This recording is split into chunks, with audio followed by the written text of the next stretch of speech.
జ్ఞానోదయ స్తుతి కార్యక్రమంలో అనుదినము మాతో కలిసి దేవుణ్ణి స్తుతిస్తున్న ప్రియ సహోదరి సహోదరులందరికీ మన రక్షకుడు ప్రభువైన యేసుక్రీస్తు నామములో మా హృదయపూర్వక వందనాలు తెలియజేస్తూ ఉన్నాం.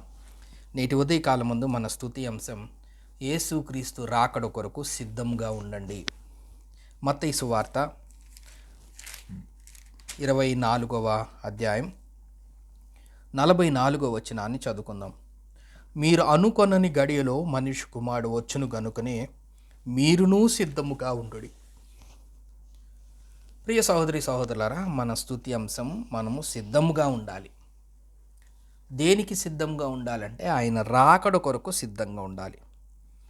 మన అంశం ఏంటంటే యేసు ప్రభు వారు ఈ భూలోకంలో ఉన్నప్పుడు ఆయన మనకిచ్చిన ఆజ్ఞలు అనే మాటని ఆధారం చేసుకొని ఈ లోకయాత్రలో ఆయన జీవించినప్పుడు అనేక బోధలు అనేక మాటలు ఆయన పలికారు. అందులో కొన్ని ఆజ్ఞలు ఆయన మనకు దయచేశారు. ఈ లోకంలో ఉన్నప్పుడు మనం ఎలా జీవించాలో ఆయన మనకి కొన్ని ఆజ్ఞలను, కట్టడలను, జాగ్రత్తలను, హెచ్చరికలను మనకు దయచేశాడు. అందులో ఒక భాగమే మనం చదువుకున్న మాట, మీరు సిద్ధంగా ఉండాలి. దేనికి సిద్ధంగా ఉండాలంటే మనిషి కుమారుడు వచ్చును కాబట్టి మీరు సిద్ధంగా ఉండాలి. మనిషి కుమారుడు ఎవరు? యేసు ప్రభు వారే. మనిషి కుమారుడు వచ్చును గనక మీరు సిద్ధంగా ఉండాలి. ఎప్పుడు వస్తాడు ఆయన? మనం అనుకోని గడియలో వస్తాడు. అసలు ఏంటి అంటే ఆయన రాకడ కొరకు యేసు ప్రభు వారు మొదటిగా ఆయన ఈ లోకానికి దిగి వచ్చారు. అది మొదటి రాకడ. మనందరము మన అపరాధముల చేత పాపముల చేత చచ్చిన స్థితిలో ఉంటుండగా యేసుక్రీస్తు వారు తిరిగి మనల్ని బ్రతికించటానికి, జిగటగల దొంగ భూమిలో ఉన్న మనల్ని లేవనెత్తటానికి, చచ్చిన స్థితిలో ఉన్న మనల్ని తిరిగి బ్రతికించటానికి, చీకట్లో ఉన్న మనల్ని వెలుగుగా చేయటానికి, దేవునికి శత్రువులుగా ఉన్న మనల్ని మిత్రులుగా చేయటానికి, దేవునికి దూరస్తులుగా ఉన్న మనల్ని సమీపస్తులుగా చేయటానికి, ఆయన ఎడల ప్రేమ లేని వారిగా ఉండి అసహ్యంగా ఉన్న మనల్ని ఆయన తన బిడ్డలుగా చేసుకోవటానికి ఆయన ఈ లోకానికి వచ్చారు. దేవుడి లోకాన్ని సృష్టించాడు. తన పోలికలో మానవుని సృష్టించి ఆయన అనేక వాటిని ఆజ్ఞలిస్తే అందులో ఒక ఆజ్ఞను మీరాడు. తినవద్దన్న పండును తిని పాపమును ఈ లోకంలో సంప్రాప్తమైన అనే విధంగా పాపము చేశాడు. దేవుని కోపాగ్నికి గురయ్యాడు. దేవుని ఆజ్ఞను మీరాడు.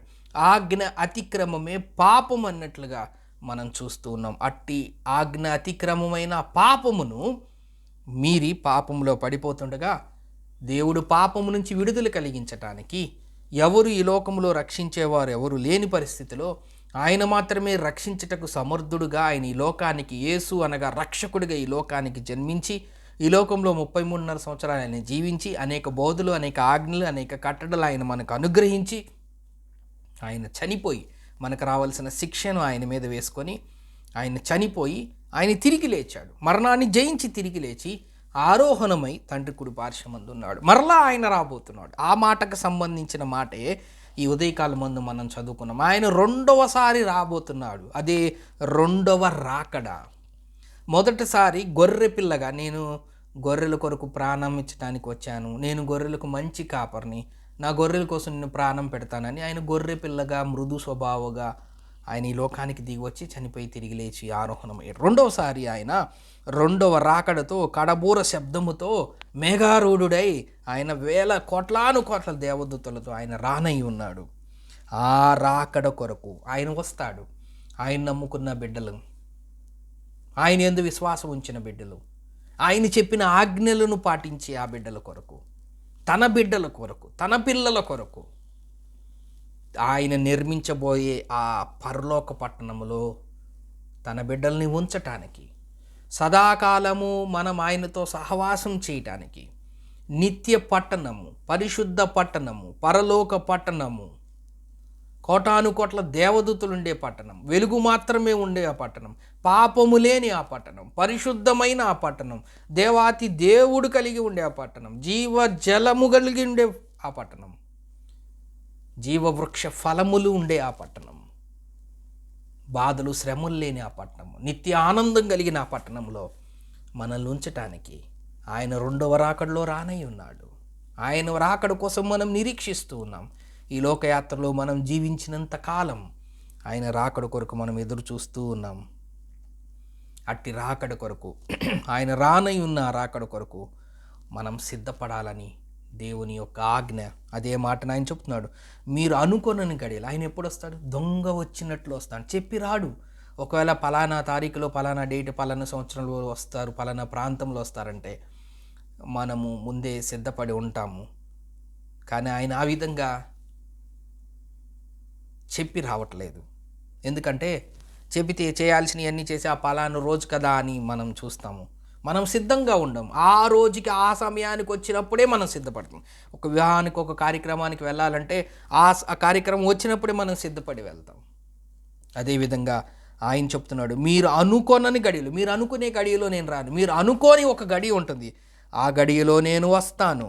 ఆ గడియ కోసం మీరు సిద్ధపడండి. మిమ్మల్ని మీరు సిద్ధపరచుకోండి. ఆ సిద్ధపరచుకోవాలంటే నేనేమైతే ఆజ్ఞలు చెప్పానో, నేనేమైతే ఈ లోకంలో జీవించినప్పుడు మీరు ఎలా ఉండాలో, ఎలా నడుచుకోవాలో, ఎలా దేవుని వాక్యం ప్రకారం జీవించాలో మీకు నేను బోధించాను. ఆ బోధలన్నీ పరిశుద్ధ గ్రంథం అనే ఒక బైబిల్ లాగా ముద్రించబడి మీకు తెలిసిన భాషలో, మీకు నచ్చే భాషలో, మీకు చదువుకునే భాషలో, మీకు చదివితే ఏది అర్థమవుతుందో ఆ భాషలో నేను లిఖించి పెట్టాను. మీరు ఆ సత్యవాక్యాన్ని పట్టుకొని, ఆ సత్యవాక్యంలో ఉన్న మర్మాన్ని అర్థం చేసుకొని, దాన్ని చదివి, దాన్ని మనసులో పెట్టుకొని, దైనందిన జీవితంలో దాన్ని అలవర్చుకున్నట్టు ద్వారా నా రాకడకు మీరు సిద్ధపడి ఉన్నారుగా ఉంటారని ఆయన చెప్తున్నట్లుగా చూస్తూ ఉన్నాం. కాబట్టి ఆయన రాకడకి ఏ విధంగా సిద్ధపడగలమంటే ఆయన ఇచ్చిన ఆజ్ఞలు, ఆయన ఇచ్చిన దేవుని వాక్యం చదివి జ్ఞాపకం చేసుకొని, దాన్ని అర్థం చేసుకొని, దాన్ని మన జీవితాల్లో దాన్ని అలవించినప్పుడు, దాన్ని పాటించినప్పుడు ఖచ్చితంగా మనం ఆయన రాకడకు సిద్ధపడిన స్థితిలో ఉంటాం.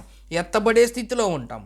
విడవబడే స్థితిలో, రొమ్ము కొట్టుకునే స్థితిలో, వేదన పొందే స్థితిలో, నరకాగ్నికి వెళ్ళే స్థితిలో మనం ఉండం. ఎవరంటే సిద్ధపడిన వారు మాత్రమే. సిద్ధపడిన వారు విడవబడతారు. అక్కడే దాని కిందే దానికి ఉదాహరణగా మనం చూసినట్లయితే మత్తయి సువార్త 25వ అధ్యాయం మొదటి నుంచి కొన్ని వచనాలు చూస్తే, పరలోక రాజ్యము తమ దివిటీలు పట్టుకొని పెండ్లి కుమారుని ఎదుర్కొనుటకు బయలుదేరిన 10 మంది కన్యకలను పోలి ఉన్నది. ఆయన ఒక దృష్టాంతాన్ని చెప్తూ ఉన్నాడు.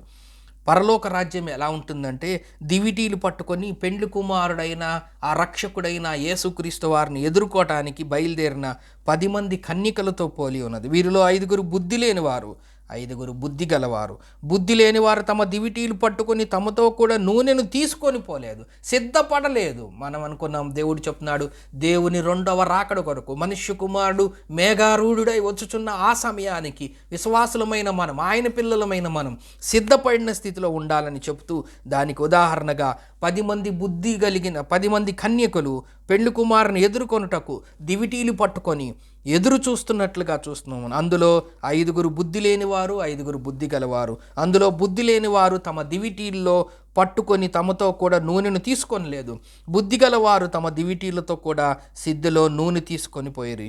పెండ్లి కుమారుడు ఆలస్యము చేయగా వారందరూ కునికి నిద్రించుచుంటరి. అర్ధరాత్రి వేళ, ఎవరు అనుకోని సమయములో, ఎవరు ఊహించని ఆ సమయములో, రాత్రి అయిపోయింది కదా, డే అయిపోయింది కదా, ఇంకా విశ్రాంతి తీసుకునే సమయం, ఎవరు రాని సమయం అనుకుంటున్న ఆ సమయంలో ఇందాక మనం చదువుకున్న మాట, మీరు అనుకొనని గడియలో మనిషి కుమారుడు వచ్చును గనుక మీరు సిద్ధపా ఉండడి అని చెప్పినట్లుగా రాత్రి వేళ పెండ్లి కుమారుడు వచ్చాడు. అతడు ఎదుర్కొనుటకు రండని కేక ఒకటి వినపడింది. అది మధ్యాకాశములో మేఘరూఢుడై వచ్చినప్పుడు కడబూర శబ్దముతో ఆయన రానయ్యి ఉన్నాడు.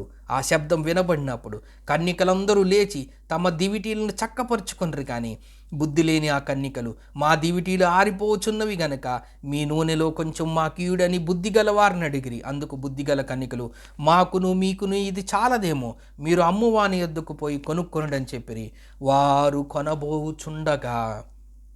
వారు కొనబోచుండగా పెండ్లి కుమారుడు వచ్చెను. అప్పుడు సిద్ధపడి ఉన్నవారు, ఇందాక మనం అనుకున్నామండి, సిద్ధముగా ఉండడు. యేసుక్రీస్తు రాకడ కొరకు సిద్ధముగా ఉండడు. ఇక్కడ సిద్ధపడి ఉన్నవారు అతనితో కూర పెండ్లి విందుకు లోపలికి వెళ్ళిరి. అంతటా తలుపు వేయబడెను. ఆ తరువాత తక్కిన కన్యకులు వచ్చి, అయ్యా అయ్యా మాకు తలుపు తీయమన్నాడుగా. అతడు మిమ్ము నెరుగునని మీతో నిశ్చయంగా చెప్పుచున్నాను, ఆ దినమైనను ఆ గడి అయినను మీకు తెలియదు కనుక మెలకువగా ఉండుడి, మీరు సిద్ధముగా ఉండడి. యేసు ప్రభు అనుకోని గడియలో, మనిషి కుమారుడు యేసుక్రీస్తు వారు అనుకోని గడియలో ఆయన రెండవ రాకడలో రానై ఉన్నాడు. సిద్ధపడి ఉండండి. ఇక్కడ 10 మంది కన్యకలు, బుద్ధి గలివారు, బుద్ధి లేనివారు. 5 బుద్ధి గలివారు నూనెతో తమ దివిటీలను సిద్ధపరచుకొని ఉన్నారు. దేవుని రాకడ కొరకు, రెండవ రాకడ కొరకు సిద్ధపడి ఉన్నారు. 5 మంది ఇంకా సిద్ధపడలేదు, బుద్ధి లేదు వాళ్ళకి, సిద్ధపడని స్థితిలో ఉన్నారు. పెండ్లి కుమారుడు వచ్చారు. నూనె కలిగిన వారు, సిద్ధపడి ఉన్నవారు ఆయన ఎదుర్కొన్నారు. ఆయన పెండ్లి కుమారుడు ఆ బుద్ధి కలిగిన కన్యలను ఆయన తీసుకొని వెళ్ళిపోయారు. తలుపు వేసి వేయబడింది. బుద్ధి లేని కన్యకలు అయ్యా అయ్యా అని కేకలు వేస్తున్నారు. వేదనతో మమ్మల్ని కూడా జ్ఞాపకం చేసుకో అంటే, నేను మిమ్మల్ని ఎరుగను అని దేవుడు చెప్తూ ఉన్నాడు. అట్టి స్థితిలో మనల్ని ఉంచలేదు ప్రియులారా. ఈ ఉదయకాలం మందు వాక్యం వింటున్న మనం బుద్ధి లేని కన్నికల వలె మనల్ని లేము. బుద్ధి కలిగిన కన్నికల వలె మనల్ని దేవుడు ఉంచాడు, మనల్ని రక్షించుకున్నాడు. మన దేవుడు ఎవరో మనకు తెలుసు, సత్య మార్గం ఏంటో తెలుసు, సత్యవాక్యం ఏంటో తెలుసు. దేవుడు మన చేతుల్లో ఈ పరిశుద్ధ గ్రంథాన్ని ఇచ్చాడు. అది చదువుట ద్వారా, నిత్యము దాన్ని పారాయణం చేయటంలా, నిత్యము దాన్ని ధ్యానం చేయటం ద్వారా, నిత్యము దాన్ని జ్ఞాపకం చేసుకుంటూ ద్వారా, నిత్యము దాన్ని చదువుట ద్వారా, నిత్యము మన జీవితంలో దాన్ని నడుచుకుంటూ ద్వారా మనము దేవుని రాకడకు సిద్ధముగా ఉన్నామనే సంకేతం మనకు అర్థమవుతుంది. ఎవరైతే ఇంకా ఈ వాక్యాన్ని చదవక, వాక్యాన్ని విశ్వసించక, వాక్యాన్ని అర్థం చేసుకోక, వాక్యానుసారమైన జీవితం జీవించకుండా వ్యతిరేకంగా జీవిస్తున్నారో వారు సిద్ధపడని స్థితిలో, విడువబడే స్థితిలో, నరకానికి త్రోయబడే స్థితిలో, దేవుడు మీరెవరో తెలియదు అనే స్థితిలో ఉండబోతున్నారు. మనల్ని అయితే ఇట్టి స్థితిలో మనల్ని ఉంచినందుకు, అట్టి జాగ్రత్తలు, అట్టి హెచ్చరికలతో కూడిన ఇట్లాంటి సందేశాలు, ఇలాంటి వాక్యాలు మనకు అనుగ్రహించిన ఆ రక్షకుడైన యేసుక్రీస్తు వారిని ఈ ఉదయకాలమందు సిద్ధముగా ఉండి ఆయన రాకడ కొరకు మనం కనిపెట్టి ఆయన్ని మనం మహింపరిచి ఆయనను స్తుతిద్దాం. దేవుడి కొన్ని లేఖన భాగంలో మన కొరకు దీవించునుగాక. ప్రార్థన చేసుకుందాం. ప్రేమగల తండ్రి, నమ్మకమైన మా దేవ, మీకు స్తోత్ర వందనములైనా. మేము అనుకొనని గడియలో మీరు రెండవ రాకడలో మా కొరకు రానై ఉన్నారు. సిద్ధపడిన వారిని మీరు తీసుకువెళ్తారు. సిద్ధపడే స్థితిలో మమ్మల్ని ఉంచారు. ఇటు హెచ్చరికల్ని, ఇటు వాక్యాన్ని, ఇటు క్రమాల్ని మీరు మాకు అనుగ్రహించినందుకు మీకు స్తోత్ర వందనములు తెలియజేస్తూ యేసు క్రీస్తు నామమున స్తోత్రం చెల్లించి ప్రార్థన చేస్తున్నాం తండ్రి. ఆమేన్.